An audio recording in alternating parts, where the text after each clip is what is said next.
जसं की तुम्ही माझी इंस्टाग्रामला आय डी बघितला असला किंवा कोणत्याही तुमच्या आवडत्या डिझायनरची इंस्टाग्रामला आय डी बघत असला तर त्याचं फॉलोअर्स जर तुम्ही बघायला गेलं तर भरमसाठ आहेत आणि त्यांनी पोस्ट टाकल्या त्यांना जास्त आणि फास्ट लाईक्स असो, शेअर्स असो, कमेंट्स असो हे त्यांच्या पोस्टवर येतात.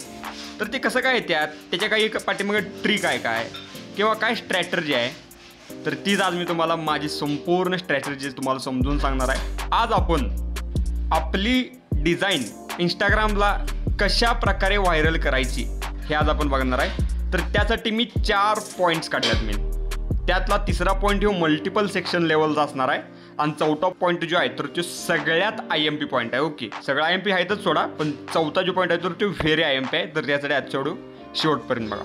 तर चला तर जाऊयात आपण आपल्या पॉईंट नंबर 1 कडे. जसं की तुम्ही माझ्या इंस्टाग्रामला बघितलं असला की प्रत्येक पोस्ट ही एकदम फुल HD आणि क्लिअर आहे. ओके, प्रत्येक पोस्ट पाठीमागं एकदम क्लॅरिटी आणि तुम्ही म्हणू शकता की शार्पिंगचा मुद्दा ॲडजस्ट केलेला आहे. ओके, जसं की कोणतीही गोष्ट तुम्ही ओपन करून घ्या. जेव्हा जुना हो तुम्ही तेव्हा माझ्या एवढ्या पोस्ट एकदम क्लिअर येत नव्हत्या, आता भरपूर क्लिअर येतात आणि फुल HD येतात. याचं पाठीमागचं कारण काय, तर याचं एकच कारण सांगतो. चला, त्यासाठी जावं लागणार आहे आपल्याला गुगलवर आलो. इथं आपल्याला सर्च करायचं आहे अपस्केल AI. तर अपस्केल AI वर तुम्ही जर आला तर तुमची कोणतीही डिझाईन केलेली असो तर ती पहिल्यांदा इथं ॲड करून घ्या.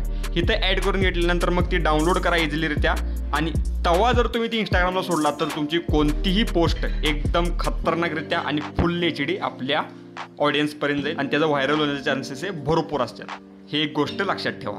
त्यानंतर point number 2, use creative formats. आता क्रिएटिव्ह फॉर्मॅट्स म्हणजे काय, क्रिएटिव्ह फॉर्मॅट्सचा अर्थ काय, जसं की आता मी रिसेंटली एक डिझाईन टाकल्या तर ती आहे भीम जयंतीची. ओके, तर आता मी क्रिएटिव्ह डिझाईन करू शकतोय, डिझाईन करणं तुम्हालाही येतं आहे आणि मी ते आपल्या यूट्यूबलाही शिकवलं आणि तुम्ही 2, 3, 4, 5 वर झालं शिकालाय, चांगल्या प्रकारे शिकलाही. पण त्या क्रिएटिव्ह डिझाईन करण्याकरिता ती डिझाईन कशी सुचवायची, परत त्याचं मटेरियल कुठं भेटणार, तीच आता ट्रिक मी तुम्हाला या 2 नंबरच्या पॉईंटमध्ये सांगणार आहे. तर चला तर दाखवतो कुठं काय भेटतंय. पहिली गोष्ट म्हणजे पुन्हा एकदा येणं गरजेचं आहे आपल्याला आपल्या गुगलवर. आता आपल्याला कोणत्याही टॉपिकसाठी एक क्रिएटिव्ह डिझाईनसाठी माहिती गोळा करणं इम्पॉर्टंट असते. ओके, तर त्यासाठी आता आपण आलो गुगलवर. तर गुगलवर जसं की आपण लोकमान्य टिळक यांची जयंती असं समजून घ्या आणि त्यांच्या रिलेटेड आपल्याला माहिती पाहिजे आहे. तर ती माहिती कशी गोळा करणार, पहिल्यांदा लोकमान्य टिळक विकिपीडिया. हे जे काय नुसतं फक्त लाईन आहे ना, ही फक्त बघून घ्या, चेक करून घ्या आणि ही अशी फक्त सर्च करायची. आणि इथं बाळ गंगाधर टिळक आलं तर आता ही मराठीमध्ये येणार नाही, ही इंग्लिशमध्ये येईल. तर आपल्याला इंग्लिशमध्ये करण्यासाठी त्या लँग्वेज चेंज करायची आहे इझिलीरित्या, लोकमान्य टिळक मराठी. तर आता ह्यातलं पॉईंट्स मेन काढायचं. पॉईंट्स म्हणजे काय, त्यांचं पूर्ण नाव काय, त्यानंतर त्यांना कोणत्या नावानं संबोधलं जाते. जसं की जर तुम्ही इथं खाली स्क्रोल केला ना तर तुम्हाला इथं भरपूर काही गोष्टी बघायला भेटतील आणि ह्यातलं तुम्ही भरपूर काही इम्पॉर्टंट पार्ट्स वापरू शकताय. जसं की काय बघा, त्यांचं संपूर्ण नाव, त्यानंतर त्यांना कोणत्या नावानं ओळखलं जायचं, लोकमान्य या नावानं ओळखलं जायचं. त्यानंतर त्यांची टळतीपा काय आहे प्रॉपर बघू शकताय. स्वराज्य हा माझा जन्मसिद्ध हक्क आहे आणि तुम्ही मिळवणारच, हे आपण आपल्या पोस्टमध्ये वापरू शकतोय. त्यानंतर त्यांनी कोणतं वृत्तपत्र सुरू केलं, मग ते वृत्तपत्र आपण गुगलला ओळखून ते आपल्या बॅकग्राऊंडला लावू शकतो, हे ब्लेंड करून. ओके, डिझाईन आपल्याला करायला येत्या, पण आपल्याला माहिती गोळा करण्यासाठी अशा विकिपीडिया किंवा अजून भरपूर ज्या काय पोस्ट्स असतील तर त्या बघणं गरजेचं आहे. आता त्यानंतर आपला मेन मुद्दा येतो तर तो म्हणजे मटेरियलचा. तर मटेरियलसाठी सगळ्यात बेस्ट पर्याय तर ते आहे म्हणजे पिंटरेस्ट. आता पिंटरेस्टकडे मी जरा जातो. तर आता मी जरा पिंटरेस्टवर आलो. मगाशी आपण बघितलं काय की माहिती कशी गोळा करायची क्रिएटिव्ह कन्सेप्टसाठी. तर आता पिक्स किंवा मटेरियल कसं गोळा करायचं आपल्या क्रिएटिव्ह कन्सेप्टसाठी. तर पहिली गोष्ट म्हणजे इथं सर्चमध्ये येऊन तुम्हाला, आता मी परवाच भीम जयंतीची क्रिएटिव्ह कन्सेप्ट टाकली, तर त्यातलं मी जो काही पीक आहे तर तो कसा घेतला, त्यात काही मी एक्स्ट्रा मटेरियल वापरलं नाही, पण पीक कुठनं घेतला आहे हे आपण गोष्टी जरा मेन कन्फ्युजड असतात. ओके, कुठनं घेतला, इथनंच पिंटरेस्टवरनं घेतला आहे. काय टाकलं त्यासाठी, बाबासाहेब आंबेडकर सर्च केलं. लयजण काय करतात, बाबासाहेब आंबेडकर फोटो असं सर्च करून टाकतात. तर तसं नाही करायचं, एक गोष्ट चुकवायची नाही. तर ती म्हणजे काय बघा, आता बाबासाहेब आंबेडकर फोटो हा लिहू शकताय, Babasaheb Ambedkar photo HD wallpaper असं टाकायचं. काय HD वॉलपेपर या टीममध्ये सर्च केला की तुम्हाला चांगल्या प्रकारचं सगळं भरमसाठ रिझल्ट्स तुम्हाला इथं बघायला भेटतील. जसं की आता ही जी काय मी पहिलीवाली ही जी काय इमेज आहे हीच वापरल्या त्यात. ओके, आणि ह्याला मी पहिल्यांदा अपस्केलवर टाकलेलं जेणेकरून ती क्लिअर होईल. समजला मुद्दा तुम्हाला, हा झाला दुसरा मुद्दा परफेक्टलीरित्या क्लिअर. त्यानंतर येतात आपण आपल्या तिसऱ्या मुद्द्याकडं. तर तिसऱ्या मुद्द्यामध्ये मी म्हणलेलं की मल्टिपल पॉईंट्स आहेत.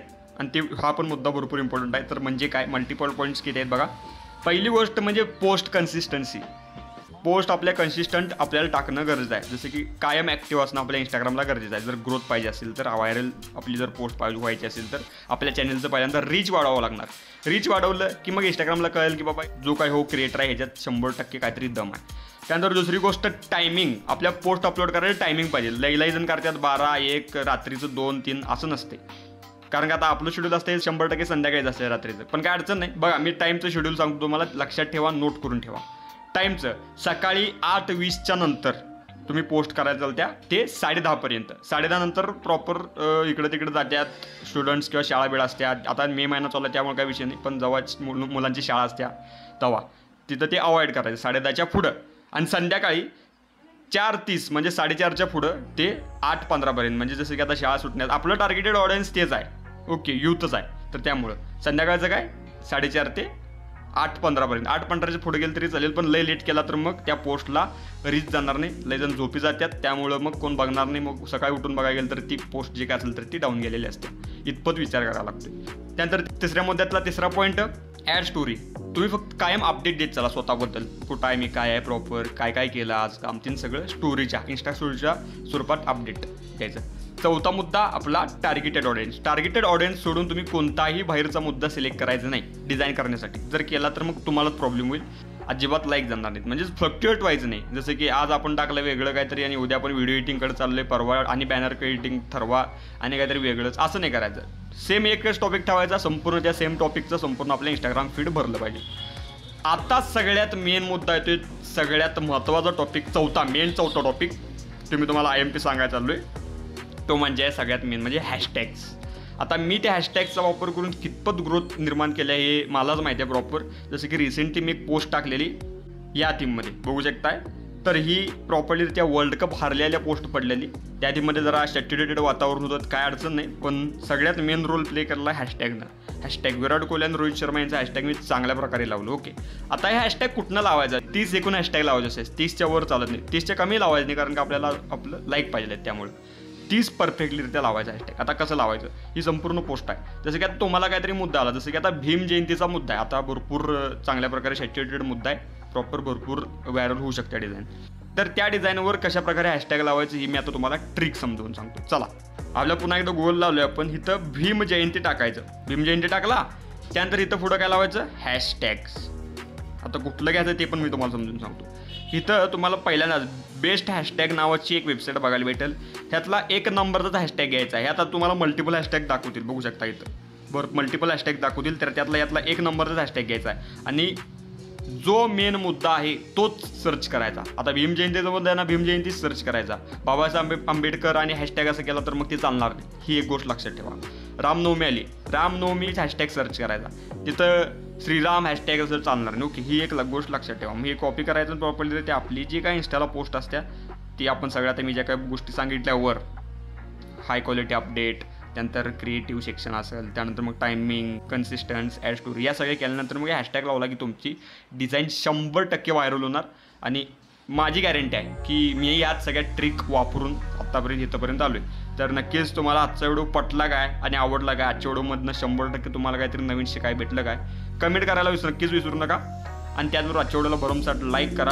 आणि नक्कीच आपलं लवकरच आता 1 लाख कंप्लीट होणार आहेत आणि अशाच प्रकारचे व्हिडिओ भरमसाठ अजून येणार आहेत, नक्कीच काहीतरी नवीन. तर त्यासाठी आपल्या चॅनलला लवकरात लवकर सबस्क्राईब करा आणि आजच्या व्हिडिओला लाईक करा आणि ढीक प्रेम द्या. बाकी भेटल्या लवकरच आपण एकदम चांगल्या विषयाड नाद व्हिडिओमध्ये. तर बाय, काळजी घ्या, take care, love you all, ढीक प्रेम, बाय, धन्यवाद.